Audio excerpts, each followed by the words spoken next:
함께하며 여러분의 내일을 응원합니다. 성공을 부르는 좋은 습관, 성공예감 이대호입니다.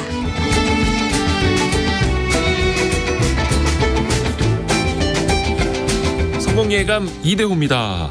2부의 문이 열렸습니다. 10시 5분입니다.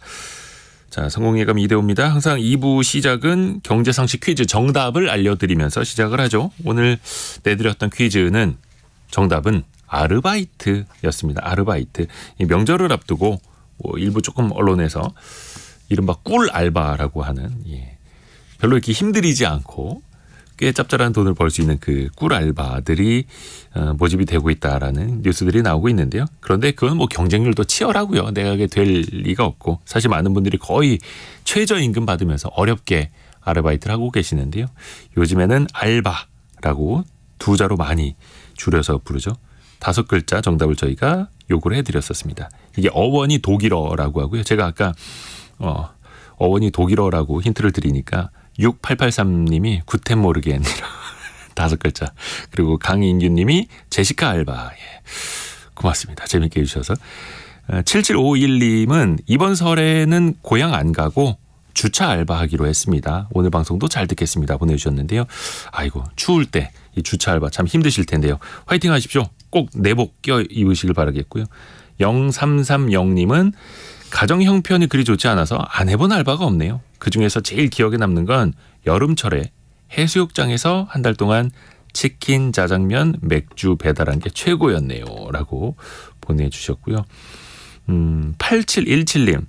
도로공사 아르바이트 했다가 병원비가 더 나갔어요. 유유라고 보내주셨고요. 아이고야. 안귀영님이 한 가게 오픈 전에 지나가는 유동인구 조사하는 것이 제 첫 알바였습니다. 땡볕에 고생한 추억이 있네요. 그 당시 최저임금이었나 본데요. 1,600원이었다고. 시간당 임금 1,600원 받고 하셨다고요.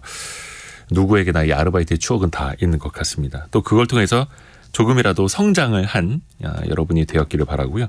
증시 상황 한번 볼까요? 코스피가 0.65% 낙폭이 더 커지고 있습니다. 0.65% 밀린 2,572선까지 떨어졌고요. 코스닥은 0.3% 내린 812입니다. 코스닥은 외려 낙폭을 조금 만회하고 있고요. 코스피 쪽에서는 시가총액 상위 삼성전자가 2% 넘게 떨어지고 있고 지난주에 좀 많이 올랐었던 금융주, 지주사를 비롯해서 주주환원이 기대되던 기업들이 오늘은 좀 조정을 좀 많이 받고 있네요. 원달러 환율은 1338원 나타내고 있습니다. 왜 우리 증시는 이렇게 기세 좋게 미국이나 일본처럼 못 가는 걸까요? 이분에게 또 한번 제가 하소연을 좀 해보겠습니다. 신영증권 리서치센터 김학균 센터장님과 함께합니다. 안녕하세요. 네, 안녕하십니까. 왜 이렇게 좀 기운이 없습니까? 우리 증시는. 그러게 말입니다. 그래도 지난주에는 네. 한국 시장이 늘 코리아 디스카운트 맞아요. 저평가된 시장이라 그랬는데 어떻게 보면 정말 저평가된 종목들이 많이 오르고 주가 지수도 또 굉장히 급등을 했었는데 네.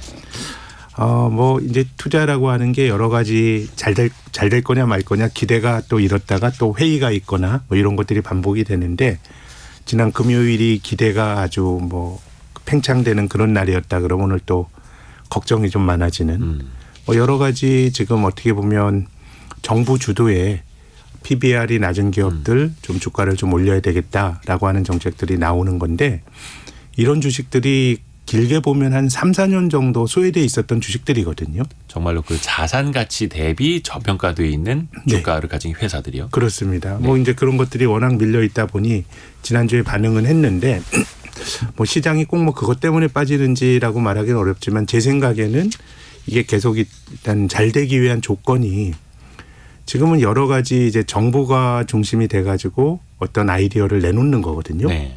그러면 PBR이 낮은 기업, 자산가치 대비 주가가 저평가된 기업은 어떨까요? 주가가 저평가되고 싶어서 저평가된 건가?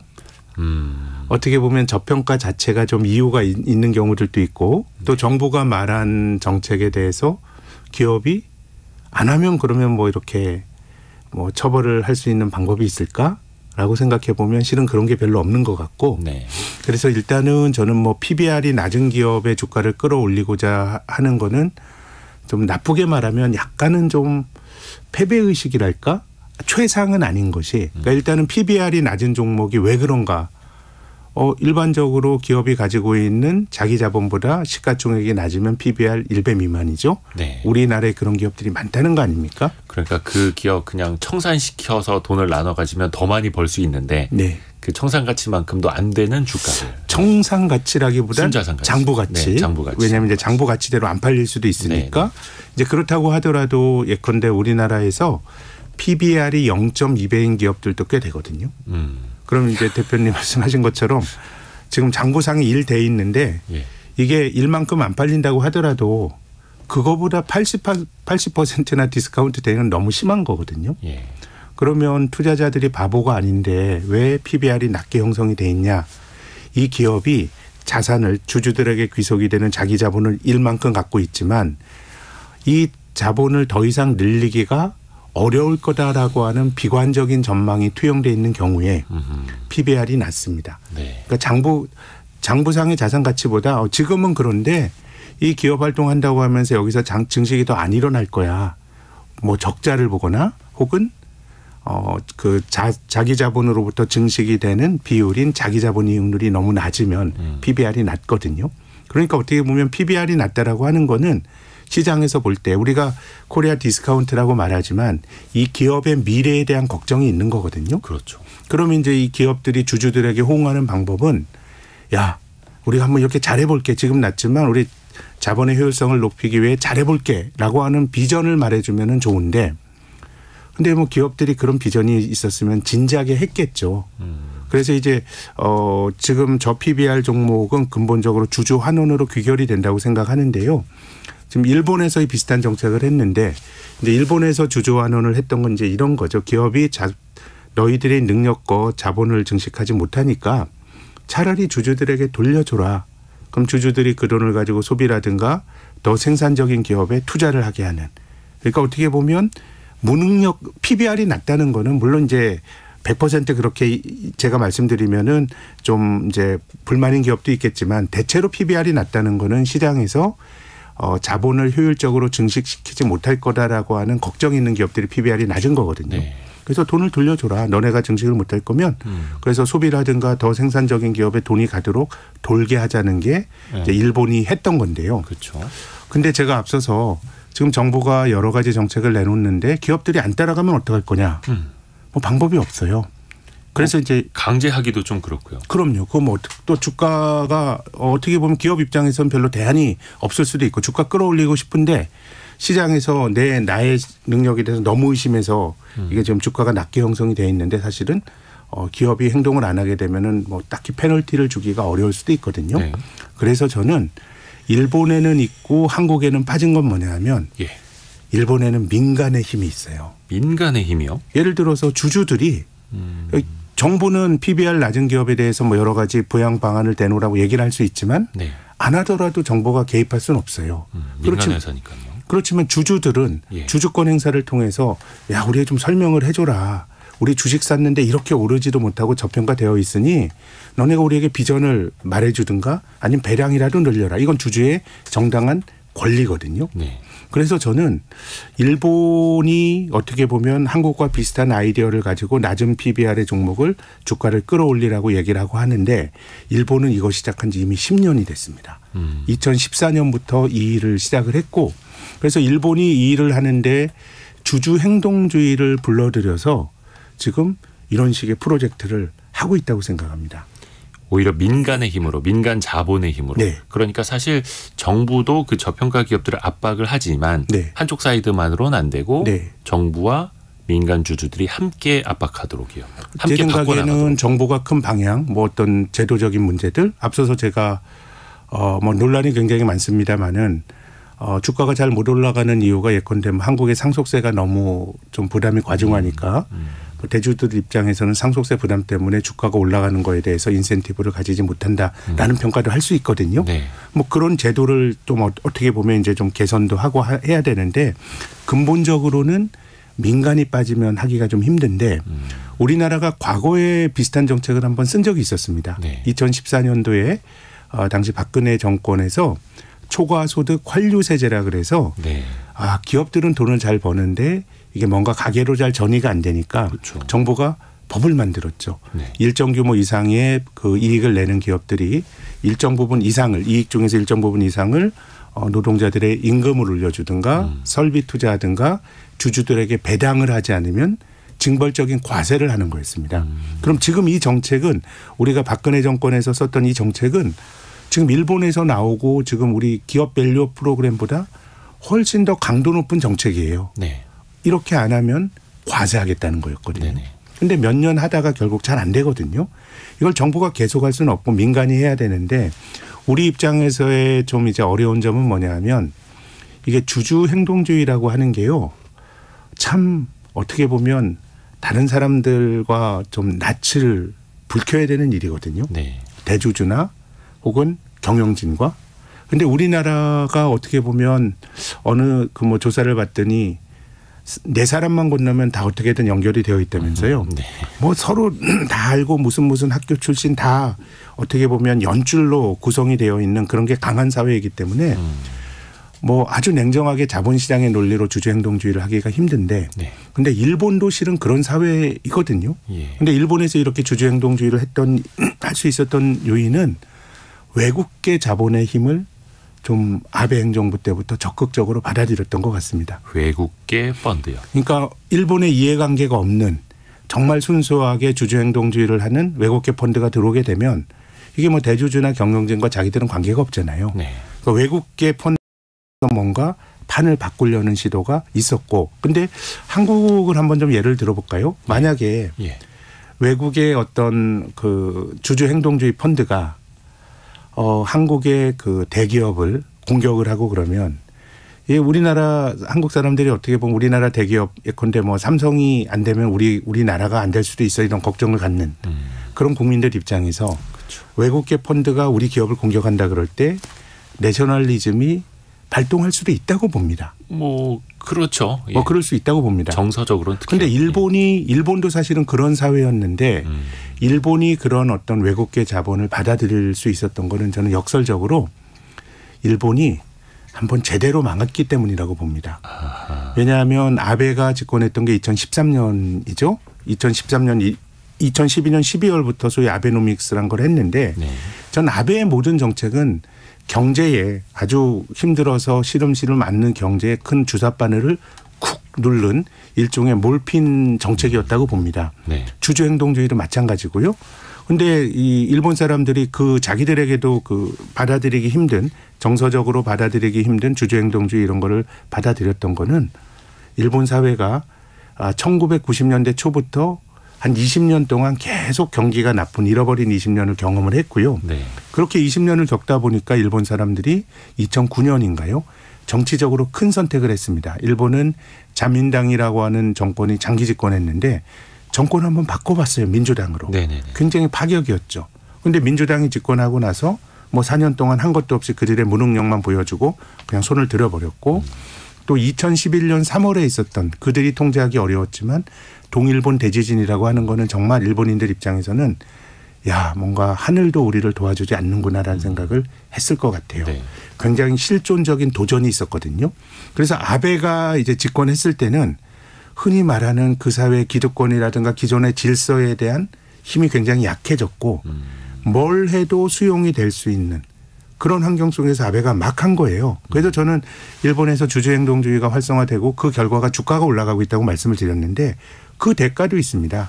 주주들의 목소리가 너무 크면 기업 경영이 상당히 단기화될 수도 있어요. 네. 예, 뭐 좋은 기업들은 사실 배당을 안 한다 그래도 내가 장기적으로 설비 투자해서 장기적으로 돈을 벌 기회가 많다 그러면 배당 안 해도 주주들은 실은 용인될 수가 있는데 주식시장에서 주식을 사고 파는 포트폴리오 투자자는 기본적으로 시각이 단기거든요. 예.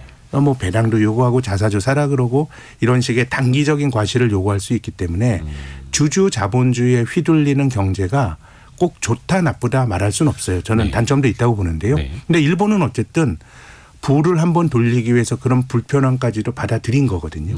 그럼 한국이 과연 그런 준비가 되어 있느냐라고 보면 제 생각에는 언뜻 보기에는 민간의 힘이 너무 약하다라는 생각이고요. 일본을 보면 민간의 힘이 들어와야 되는 거고 한국의 이해관계가 없는 외국계 자본에 대해서 일본은 나름의 좀 받아들이는 수용성을 보여줬는데 과연 한국이 그럴 수 있느냐라고 하는 것들이 제 생각엔 지금 저평가된 종목들이 움직이다가 오늘 뭐 조정을 받는데 이게 장기간 오를 수 있는 어떻게 보면 중요한 좀 전제 조건이나 나름의 도전이라고 생각합니다. 이게 사실 그동안 우리 증시는 닭이 먼저냐 달걀이 먼저냐의 논쟁일 수도 있었을 텐데 기업들이 주주들을 챙겨주지 않으니 환원을 하지 않으니 배당도 하지 않으니 단기 차익을 노리는 매매만 또 할 수밖에 없었고 그래서 평균 국내 주식 투자자들의 보유 기간이 주식 보유 기간 한 달 반밖에 안 된다고 하지 않습니까? 그러다 보니까 대주주들은 어차피 저렇게 차익만 먹고 나갈 사람들을 왜 우리가 챙겨줘야 돼? 이런 인식들이 갖게 됐고 이게 악순환이었는데 그런데 그 부의 선순환을 위해서 그러니까 자꾸 자금이 막 부동산으로만 간다라든지 비생산적인 쪽으로 간 것보다는 증시 쪽으로 들어와서 산업과 기업의 발전에 좀 쓰이도록 해야 되는 거고 그러려면 또다시 한번 민간의 힘이 필요하고 이걸 좀 선순환으로 만들어 가야 할 텐데 그렇죠. 그게 아직까지는 쉽지 않았습니다. 예. 그럼요. 지금 뭐 한국은 여러 가지 그런 정서적인 도전도 있고요. 예. 우리나라 예컨대 상법 개정안 논란이 되게 많죠. 약간 이제 보수적인 또 이제 기업 단체들은 상법 안에 지금 이제 이사회가 기업에 충실하도록 되어 있는데 여기 기업에 더해서 주주들의 이해 이게 이제 들어가게 되면 어떻게 보면 이제 이것이 이제 행동주의라든가 이런 거 하는 사람들에겐 도움이 되는 거고 또 장기적인 기업 가치 측면에서 보면 주주들에게 휘둘리게 되면 장기적으로 기업에도 안 좋아라는 주장을 할 수도 있는 건데 뭐 제가 어떤 것이 옳다 이런 말씀 드리고 싶진 않습니다. 다만 일본의 경우는 스스로에게도 좀 불리한 것들을 받아들였고 그 결과가 지금 일본이 모두 행복한 거 아니에요. 주주들의 요구가 너무 드세니까 상장된 기업들이 주식을 사가지고 상장 폐지하는 기업도 나오게 되고 그러니까 저는 이제 세상에 공짜가 없다고 생각하는 거죠. 네. 싼 주식이 싼 데는 대부분 이유가 있는 거고 그렇죠. 이것을 제값을 받게 하기 위해서는 뭔가 어떤 변화가 필요한데 그 변화라고 하는 게 내가 불편한 것도 받아들여야 되는데 한국 경제가 어떻게 보면 틀이 아주 60년대 경제 개발한 이후에 한국 경제 구조와 틀이 아주 혁명적으로 바뀌었던 역사적 경험은 저는 IMF 외환위기라고 생각합니다. 그러니까 그때도 한국이 정말 그 개발연대 모범국이다가 철저하게 실패를 맛보았거든요.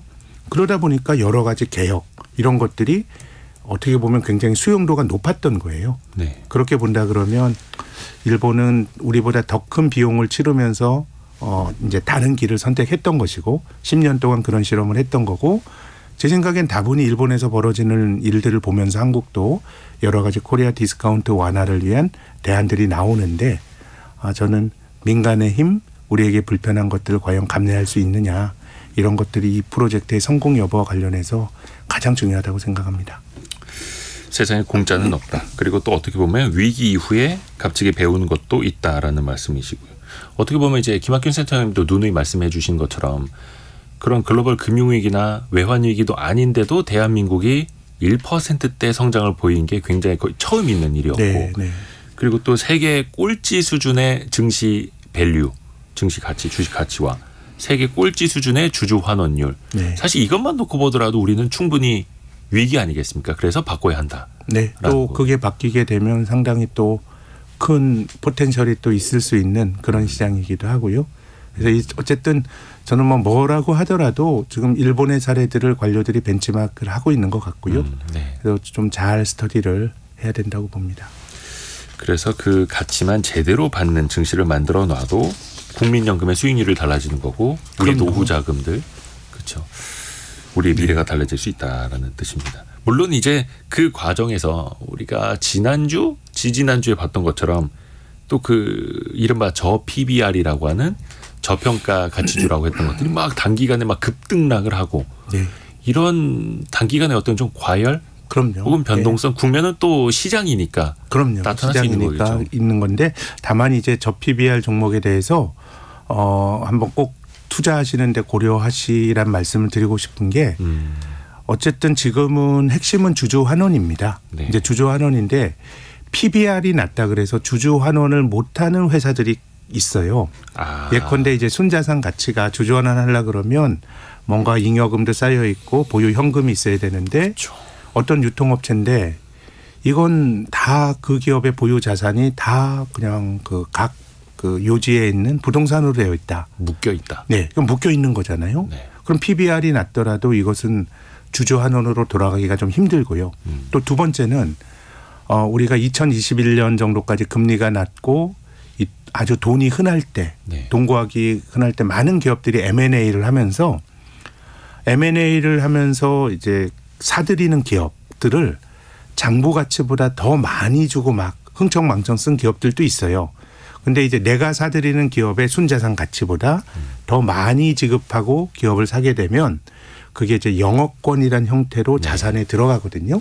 근데 이 영업권은 실은 어떻게 보면 기업을 살 때 내가 그 기업의 미래 가치를 인정해서 좋게 말하면 비싸게 주고 산 거지. 그렇죠. 이게 주주들에게 뭐 돌아갈 수 있는 그런 자산의 성격이 아니거든요. 네. 그렇기 때문에 지금의 이 정책의 핵심은 주주 환원 쪽에 좀 맞춰 있다고 보고요. 그렇기 때문에 이게 주주 환원될 수 있는 자산을 가진 회사들, 이런 회사들이 뭐 잘 되더라도 해당이 되는 거기 때문에 PBR만 보실 게 아니라 PBR을 구성하고 있는 순자산 가치의 질, 구성 형태, 이런 것들도 잘 살피셔야 된다고 생각합니다. 현금성 자산과 같은, 그러니까 당장 주주들에게 환원할 수 있는 그런 자산이 있느냐, 아니면 어디 묶여 있는 뭐 공장 자산이라든지 이런 거냐, 네. 자세히 좀 봐야 되겠고, 특히 그 회사의 최대 주주와 경영진이 그런 마인드를 갖고 있는 회사냐, 네. 이것도 또 따져봐야 되는 거고, 복잡합니다. 그렇습니다. 네. 그래서 지금까지 코리아 디스카운트 현상이 너무나 심각했던 거고요. 이제 이걸 바꿔나가자라는 거고요. 좀 이제 다른 이야기로 좀 넘어가세요. 미국은 뭐 S&P도 그렇고 나스닥도 그렇고 뭐 하루 건너 하루 거의 사상 최고치 계속 네. 요즘에 이제 쓰고 있습니다. 최근에 또 실적 시즌인데 우리가 많이 주목하고 있는 빅테크 기업들 네. 실적 나오는 거 보니까 상당하더라고요. 정말 뭐 잘 나오고 있죠. 메타 같은 경우에는 하루에 주가가 네. 20%나 뛰기도 하고요. 그러니까 말입니다. 뭐 시가총액이 200조 원 넘게 뭐 늘어났다고 하죠. 하루 만에 200조 원 넘게 뛴. 네. 참 이 빅테크 기업들이 지금은 미국에서 나오는 지표들은 사실은 뭘로 봐도 조금 놀랍습니다. 예. 우리가 1월 고용도 그렇고요. 기업 실적도 그렇고 확실히 지금은 미국이 뭔가 좀 주도권을 어떻게 보면 기업단에서는 이미 지난 10년 동안 소위 빅테크 기업, 빅테크라고 하는 게 어떻게 보면 정말 장벽이 없는 것 같습니다. 네. 네트워크 효과가 굉장히 크죠. 예를 들어서 뭐 애플이라고 하는 게 미국 대주주들은 미국이지만 뭐 다른 해외 투자자들도 애플 주식을 많이 갖고 있지만 지배주주는 미국이고 미국의 세금을 냅니다마는 어떻게 보면 활동 무대는 이제 글로벌한 거고요. 뭐 메타나 아마존 다 마찬가지거든요. 이제 그러다 보니까 뭐 지금 뭐 애플이나 아마존 같은 게 꼭 인공지능과 관련돼 있다고 말하기는 좀 힘들지만은 최근 주가 올라갔던 게 여기 인공지능까지 이제 더해지다 보니까 확실히 미국의 큰 기업들은 참 다른 데보다 압도적으로 좀 좋구나라는 생각을 뭐 이번 어닝 시즌에도 하게 되네요. 그러네요. 한 2년 전쯤이었을 겁니다. 메타, 페이스북의 대표인 마크 저커버그가 이제 뭐 주가가 너무 많이 떨어져서 막 울었다 막 이런 소문도 네네. 있었고 진짜 메타 이러다 망하겠다 이런 소문도 있었는데 지금에 와서 보면 또 다시 사상 최고가까지 또 가고 있고요. 네. 대단합니다. 근데 그 사이에서 메타 같은 경우에는 많은 인원을 또 내보냈다. 구조조정도 많이 했다. 이런 것도 발표가 됐었죠. 어떻게 보면 기업 경영을 함에 있어서 굉장히 또 유연함도 보였던 거고요. 또 최근에는 메타가 처음으로 배당도 한다 하더라고요. 네, 네. 이것도 굉장히 좀 의미 있는 일이겠죠. 네, 어떻게 보면 메타 같은 기업은 배당한다는 게 주주들에게 뭐 100% 좋은 일인가 이런 생각도 하게 되는데요. 어쨌든 과실을 주주들에게 나눈다는 점에서 뭐 그거는 폄하가 돼서는 안 되는데 뭐 특히 이제 나스닥에 있는 기술주들 중에서 배당을 안 하는 기업들 되게 많습니다. 아마 아마존도 안 하죠. 아마존도 안 할 텐데 기본적으로 이제 성장성이 높은 기업들은 네. 이것을 주주들에게 그 돈을 돌려주기보다는 그걸 재투자해서 그 기업의 파이를 늘려나가는 게 장기적으로 주주가치 극대화, 그 주식을 계속 들고 있는 장기 투자 주주들에게는 의미가 있는 거거든요. 그렇죠. 그래서 이제 메타가 자사주 매입과 분기 배당한다라고 하는 거는 뭔가 이제 나름은 어떤 성숙, 메타의 성장이 끝났다 이렇게 말하기는 어렵지만 계속해서 이제 뜀박질을 하는 선수라기보다는 뭔가 좀 성장이 둔화가 되는, 실은 이게 뭐 주가와 상관은 없다고 봐요. 네. 주저환원을 하는 게 예를 들어서 내가 그 경제적 자원을 꼭 틀어쥐고 있어가지고 투자도 안 하고 뭐 그렇다 그래서 주가가 올라가는 건 아니고요. 어느 정도 성장이 둔화가 되면 그 국면엔 주주들에게 돌려줘야 되는데 그렇죠. 대표적인 게 애플이죠. 애플이 뭐 그 벌어들인 것보다 더 많은 자사조를 사고 어쨌든 뭐 과도한 주주환원이라는 얘기를 받을 수도 있지만 어쨌든 애플의 성장이 뭐 둔화된 건 맞거든요. 네. 예전처럼 아이폰 신제품이 나올 때 뭐 매출 증가율이 20% 되고 이런 건 아니잖아요. 네. 이제 그렇게 되면 주주들에게 이제 돌려주는 게 맞는 건데 이제 메타도 그런 식의 정책을 쓰는 것 같고, 그래서 어떻게 보면 앞서서 우리가 논의했던 우리 기업 밸류 프로그램 이런 것들이 결국은 기업들이 가지고 있는 경제적 자원을 얼마나 효율적으로 좀 배분하느냐, 이게 주가에 굉장히 중요하고요. 지금 일본이나 한국의 경우에는 기업들이 그냥 자산을 가지고 별로 그 주주들에게 비전을 주지도 못하고 꼭 들고 있으니까 그렇죠. 이거를 정책적인 측면에서의 자극이 나오는 것 같고요. 미국의 경우는 좀 너무 이 주주들에게 후한 거 아니야? 라는 이런 생각이 나올 정도로 뭐 스타벅스나 도미노 피자나 이런 기업들은 빚까지 내면서 주주들에게 주주환원으로 돌려주거든요. 네. 이건 좀 과하지 않은가라는 뭐 생각을 할 수도 있지만 참 미국은 혁신도 있고 또 배당이나 이런 것들 보면 참 주주 노릇하기에 좋은 나라인 것 같습니다. 한편으로는 좀 편향. 그렇죠. 다른 데가 사실 따라가긴 편향인 것 같아요. 미국은 기업들이 주주들에게 너무 많이 퍼줘서 문제고 네. 우리는 기업들이 주주에게 너무 안 줘서 문제고, 사실 성장할 때는 당연히 투자금이 필요하니까 투자 위주로 달려가고, 그런데 성장이 다하면 네. 어느 정도 궤도에 좀 멈춰서면은 그때부터는 이제 배분을 해야 하는데, 근데 성장도 못 하는데 배분도 안 하는. 네. 이게 이제 최악인 거고요. 그것만 이제 우리가 또 피해야겠죠.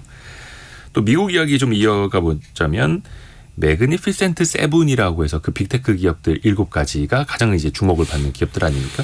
근데 그 사이에서 조금씩 균열이라고 할까요? 좀 네. 다른 움직임들이 나타납니다. 뭐 예를 들어서 테슬라 같은 경우는 좀 많이 예. 주춤하고 있고, 메타는 다시 이제 반등을 했고, 엔비디아는 또 사상 최고가 가고 있고.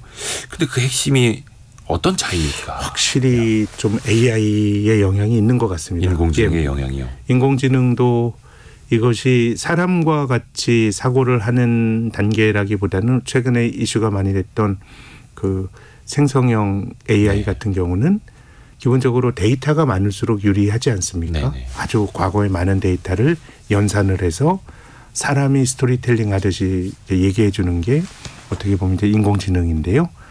뭐 메타 같은 경우는 그들이 트위터 때부터 가지고 있었던 여러 가지 보유 중인 콘텐츠 이런 것들이 좀 평가받는 면이 있는 것 같고, 테슬라는 어쨌든 뭐 경쟁에 격화한 것도 있고, 또 슬슬 그 11월 미국 대선을 앞둔 여러 가지 상상력이 또 발휘가 되는 것 같습니다. 트럼프 같은 경우는 자기 공약 지금 트럼프 아젠다 뭐 47에서 홈페이지에 내놓고 있는데 네. 뭐 전기차나 이런 거에 대해서 뭐 너무 노골적이죠. 이거 내가 당선되면 바이든이 하고 있는 그 친환경 그 자동차로의 어떤 연료를 가진 자동차로의 전환 계획 첫날 없애버릴 거야.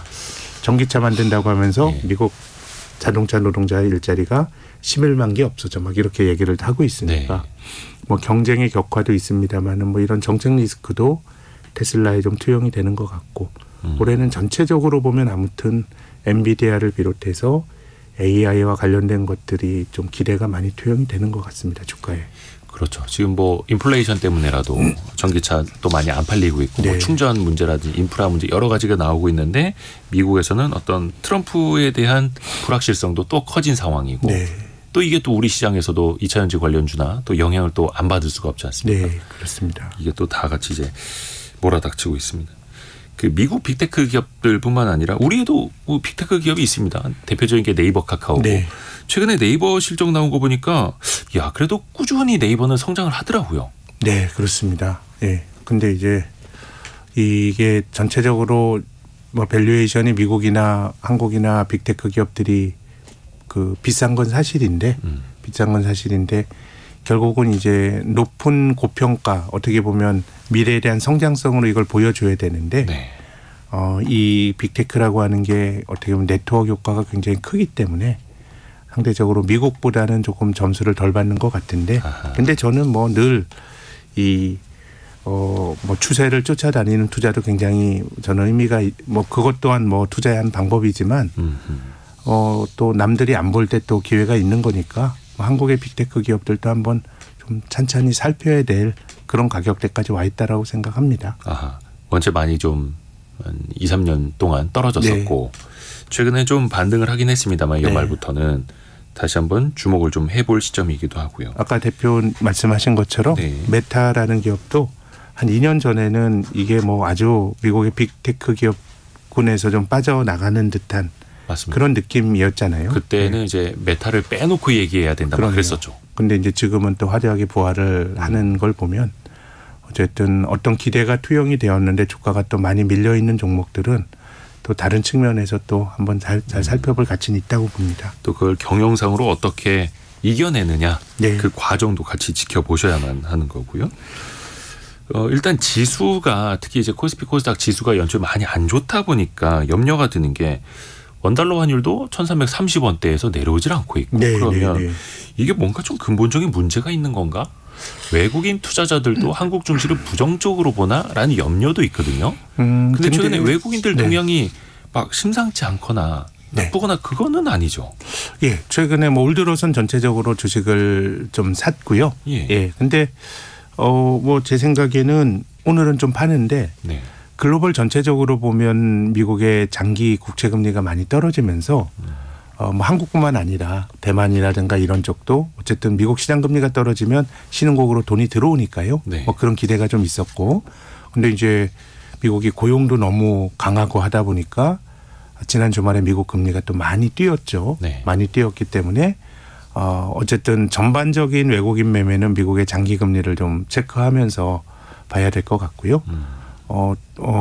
이제 뭐 우리나라 최근에 우리 한국 주식을 샀던 거는 싼 주식들도 많이 샀으니까 이제 일본을 보면서 한국도 비슷하게 되지 않을까라는 기대가 투영이 돼 있는 것 같고, 근데 어쨌든 시장이 정책이나 뉴스에 대해서 아주 극적으로 반응했던 거는 이제 지난주였죠. 그렇기 때문에 이제는 2월에 나올 정책설 이후에 이런 것들을 이제 보면서 판단 내리지 않을까 생각합니다. 그리고 그 외국인의 수급을 보기 전에 미국 금리의 동향이 이제 중요하다. 그 이제 바탕으로 또 외국인은 투자 심리가 좌우되니까 그 말씀해 주셨는데, 근데 지난주 특히 이제 지난주 후반에 미국 국채 금리 움직임을 보니까 하루에 3, 4%씩 움직이더라고요. 아니 솔직히 이제 코스피 코스닥 지수 같은 게 3, 4% 움직여도 이거 엄청난 폭등 폭락이다라고 하는데 그것도 미국의 국채 금리가 하루에 3, 4%나 움직이는 거 엄청난 변동성 아닙니까? 이거 어떻게 이해를 해야 되겠습니까? 네, 일단 이제 올해 미국의 통화 정책이 바뀌는 시기니까 3월에 금리를 과연 미국 연준이 낮출 수 있을까라고 하는 의구심이 많았지만 그래도 얼마 전까지 시장의 기대는 그래도 3월이야 이런 게 많다 보니까 이제 연준의 어쨌든 3월 금리 인하는 어려울 것 같다라는 게 이제 FOMC에서 어느 정도 확인이 지난주에 된 거죠. 그러니까 이제 거기에 대한 기대의 변화가 있고, 또 한 가지는 미국에 역시 뭐 꺼질 줄 모르는 고용 뭐 이런 것들이 너무 좋다 보니까 뉴스 효과도 굉장히 강한 것 같고요. 종합적으로 보면 저는 이런 식으로 바이든이 저는 기본적으로 금리를 올렸음에도 불구하고 경기가 안 꺾이는 가장 중요한 이유는 정부의 재정 지출인데 2월, 3월에도 또 돈을 많이 쓰거든요. 그렇게 본다 그러면 글쎄요, 미국 경제는 생각보다 좋을 수 있는데 금리가 그렇게 많이 떨어지긴 조금 힘든 것 같고, 그래서 이런 환경이 계속 말씀드립니다마는 뭐 미국이 뭐 다른 나라 상황 보면서 뭐 하는 건 아니지만 우리 입장에서 말씀드리면 조금 민폐도 있어요. 민폐요? 예, 미국 경제가 좋다고 다른 나라가 그만큼 좋은 건 아니잖아요. 중국은 헤매고 있고 우리는 성장률 굉장히 낮고 일본도 주가가 올라가고 있지 뭐 매크로가 아주 활력이 있다고 말하기는 힘들거든요. 근데 미국과 글로벌 경제가 어느 정도는 조금 이제 디커플링이 되는, 물론 뭐 아주 디커플링은 아닙니다. 작년에 우리나라가 대미 수출이 사상 최대였으니까 그 수혜를 보는 것도 있지만 금융시장으로 한정해서 놓고 보면 아무튼 미국 금리가 높고 달러가 강하다는 거는 달러 자산 아닌 쪽에 좋은 건 아니거든요. 네. 어쨌든 미국이 전 세계에서 가장 안정적인 기축통화국인데 금리가 높다는 건 이제 그 나라 금융시장의 매력이 상대적으로 높다는 거다 보니까 다른 쪽 투자의 기회비용이 커지는 거거든요. 네. 그래서 많은 나라들이 미국이 언제 금리 낮추냐, 미국의 투자자들도 그렇게 보고 있지만은 실은 미국 밖의 나라들에게 더 중요한 변수거든요. 그렇죠. 그렇게 본다 그러면 미국이 너무 이렇게 경기가 잘 소위 랜딩이 안 되는 게 미국에 뭐 최근에 다시 상업용 부동산 이런 문제가 나오고 있고 한데 그래도 종합해서 보면 미국은 취약한 쪽이 있고 괜찮은 쪽이 있지만 전체적으로 괜찮은 쪽에 속하는 것 같고 다른 나라들은 상당히 미국 밖의 나라들은 좀 어려움을 겪게 하는 힘들죠. 그런 상황인 것 같습니다. 다른 나라들은 힘들어 죽겠는데 미국은 경제가 원체 뜨거우니까 네. 착륙도 하지 않고 뜨거우니까 미국은 당연히 이제 미국 중심적으로 미국의 기준금리를 정할 테니 다른 나라 어려운 사정은 사실 아직은 눈밖에 있는 네. 거고요. 그래서 어떤 분들은 다른 시장의 어떤 문제점이 드러나면 미국의 기준금리 인하 시점도 앞당겨지지 않겠는가라는 기대를 하지만 다른 데가 탈이 나면 그럴 수는 있는데요. 사실 네. 그동안에 미국의 상업부동산 문제 얘기 나온 게 하루 이틀도 아니고 네. 지역 은행들도 막 파산하고 빵빵 터졌음에도 불구하고 그 문제가 끝난 것도 아님에도 불구하고 미국 경제는 여전히 뜨겁고요. 네. 너무 어렵습니다. 이거는 우리 입장에서 그냥 견디는 수밖에 사실은 없을 텐데요. 그래도 어쨌든 연내는 미국이 금리를 뭐 낮출 가능성이 높으니까 지금 또 상업용 부동산 이런 쪽이 작년에 뭐 문제가 생기다가 지금 다시 또 불거지고 있으니까 이런 것들이 어떻게 보면 미국의 통화 정책 변화를 가져올 수 있는 중요한 그 계기인데 아무튼 조금 뭐 씁쓸한 거는 미국이 너무 좋고 미국 경제의 어떤 영역에서 좀 비명 질러야 뭔가 변화의 가능성이 생긴다고 하는 거니까 조금 뭐 아무튼 과거보다는 미국의 그 통화 정책이 조금 돈을 푸는 쪽으로 바뀌기에는 미국 경제가 좀 너무 뜨거운 것 같습니다. 그렇죠.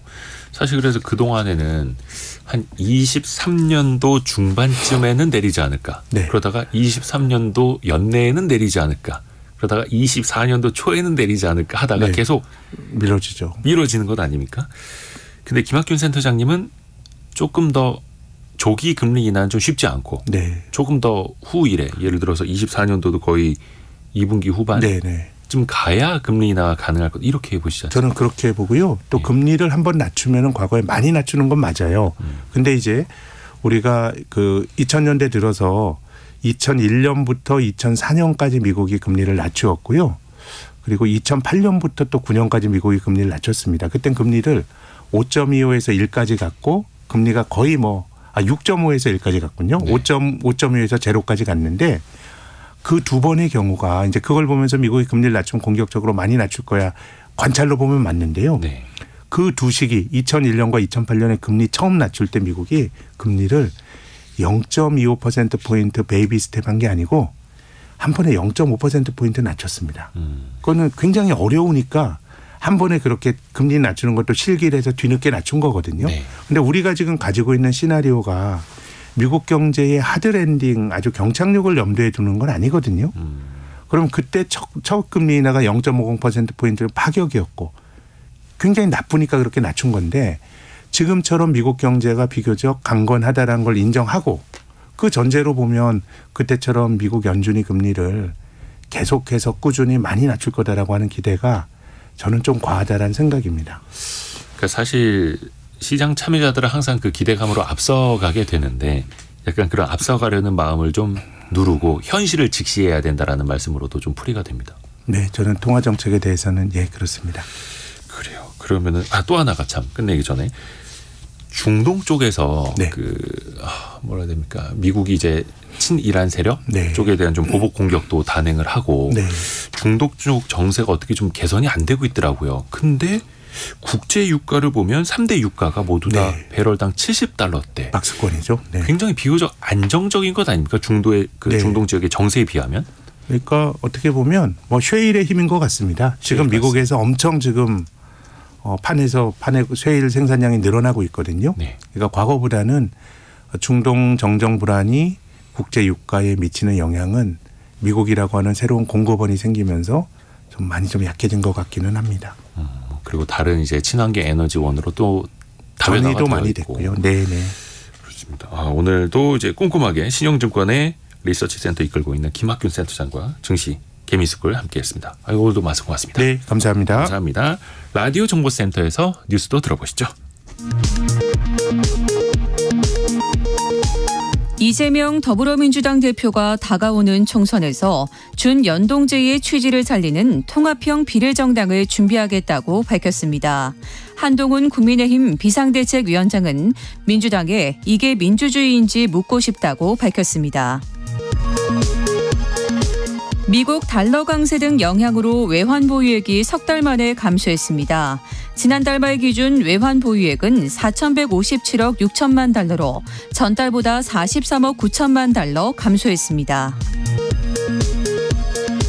17억 5천만 원을 가로챈 보이시피싱 조직의 콜센터 팀장에게 1심에서 징역 5년 6개월과 추징금 1억 3,500만 원이 선고됐습니다. 서울 시내에 방치된 용산 정비창 부지에 최대 용적률 1,700%, 높이 100층 내외의 상징 건물을 포함한 대규모 개발이 추진됩니다. 지금까지 라디오 정보센터 뉴스 정원나였습니다. 여러분의 질문이 콘텐츠가 되는 시간, 애프터 서비스 시간입니다. 곽지현 리포터와 함께합니다. 안녕하세요. 네, 안녕하세요. 자, 이주연님의 질문이 네. 탄소 중립 포인트 가입하고 싶은데 사이트 주소를 알려주세요라는 질문이네요. 네, 아마 검색해 보셨는데 여러 가지가 나와가지고 좀 당황하신 것 같아요. 그러니까 우선 이렇게 탄소 중립 포인트로 검색하면은 3가지가 나옵니다. 네. 에너지, 자동차, 녹색 생활 실천인데, 그러니까 여기서 에너지는 전기나 수도, 도시가스 사용량 절감하고 감축해서 받는 탄소 포인트예요. 근데 우리가 이 텀블러 사용이라든지 전자 영수증, 그러니까 모바일 영수증 포인트 적립은요, 녹색 생활 실천입니다. 탄소 중립 포인트, 녹색 생활 실천. 이 사이트 주소는 www.cpoint.or.kr이에요. C포인트로 기억하시면 되고요.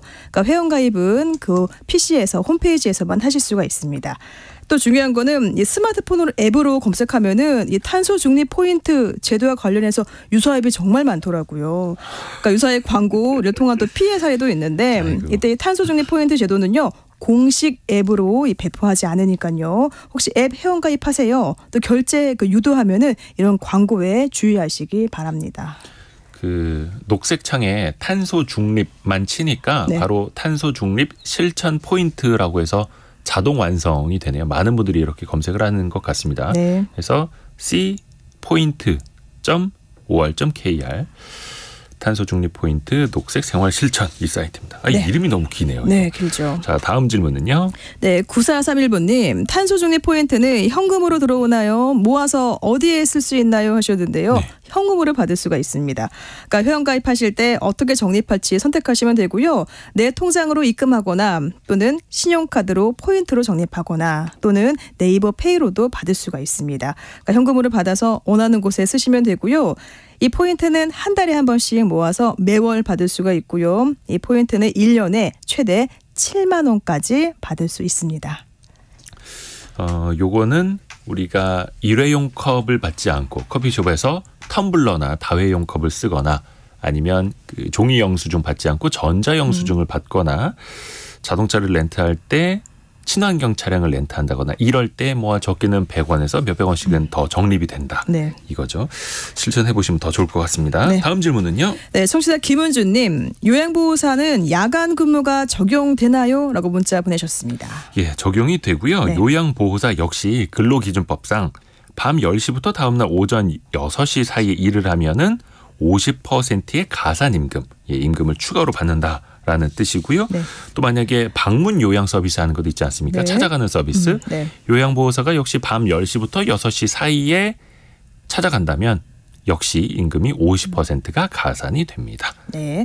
이어서 2520번님은 요양보호사와 간병인 둘 다 비슷한 것 같은데 어떤 차이점이 있을까요? 가장 큰 차이는 자격증이 필요하냐 그 여부인데요. 요양보호사는 국가공인 자격증이 필요합니다. 네. 이론, 실기, 실습 등 320시간의 교육을 이수해야 국가공인 자격증이 주어지고 그게 바로 요양보호사라는 거고요. 네. 간병인 같은 경우에는 그냥 우리가 흔히들 주변에서 간병인을 구해서 누군가의 간병을 맡기는 그러니까 별도의 자격증이 없는 그런 직군을 말한다라고 보시면 되겠습니다. 네. 참고로 그러니까 당연히 간병인은 본인이 100% 비용을 부담해야 하는 거고 요양보호사 돌봄 비용은 국가에서 85%에서 최대 100%까지 지원을 받을 수 있습니다. 네. 그리고 다음은 청취자 김주원님 보내셨네요. 중국이 청년 실업률 기준을 변경한 이유는 뭘까요? 중국의 청년 실업률 그러니까 16세에서 24세 기준인데요. 네. 작년 7월 발표로는 21.3%로 엄청 높았었는데 네. 올해 1월 발표한 것만 놓고 보면 14.9%로 뚝 떨어졌죠. 네. 그게 기준을 바꿨기 때문입니다. 네. 원래는 16세에서 24세 인구가 중국에서 9,600만 명이라고 하는데 그중에 6,200만 명을 모수에서 빼버린 겁니다. 그러니까 학교에 다니고 있는 학생들을 여기서 빼버렸기 때문인데요. 중국 국가통계국에서는 학생의 주요 임무는 공부를 하는 것이지 돈을 버는 게 아니다라고 하면서 이 숫자를 빼놓은 겁니다. 네. 그런데 사실 국제노동기구 ILO 기준으로 놓고 보면은 학생이라 하더라도 직업을 구하려고 했느냐, 일자리를 찾으려고 했느냐, 돈을 더 벌려고 했느냐라고 하면 그 통계 모수에 넣어야 하거든요. 네. 왜냐? 학교 다니면서도 생계가 힘들어서 돈을 벌려고 하면 당연히 취업을 희망하는 그 취업 구직자에 넣어야 하는 거죠. 그렇죠. 근데 중국은 그걸 이제 뺐다라는 겁니다. 중국 나름의 사정이 있었겠죠. 그렇죠. 알겠습니다. 이어서 4096번님은 대출 변동금리로 받으려면 몇 개월에 한 번씩 금리가 바뀌어서 적용되나요? 라고 보내셨는데요. 네. 이 변동금리는요. 3개월, 6개월, 12개월마다 금리가 바뀝니다. 그러니까 당연히 금리가 떨어지면 이자가 줄고 또 금리가 오르면 이자가 크게 늘 수가 있겠죠. 근데 올해부터는 이 변동금리로 대출을 받을 때 최대로 빌릴 수 있는 금액 그러니까 대출 한도가 대폭 줄었습니다. 최대 9%고요. 또 이어서 2025년부터는 최대 16% 정도로 줄어들 전망입니다. 왜냐하면 이 가계비 증가세 좀 늦추고 또 향후에 금리가 또 급등했을 때 이 대출자의 원리금 상환 부담을 낮추기 위해서 이렇게 조치를 취했습니다. 변동금리 상품을 이제 대출 받으실 때도 변동 주기를 꼼꼼히 체크해 보시길 바라겠습니다. 네. 곽지연 리포터 고맙습니다. 네, 고맙습니다. 자, 벌써 마칠 시간이네요. 성공예감 이대호입니다. 1, 2부 모두 바쁘게 달려왔고요. 내일 아침 9시 5분에 또 다시 찾아뵙겠습니다. 성공예감은 오늘도 여러분을 응원합니다.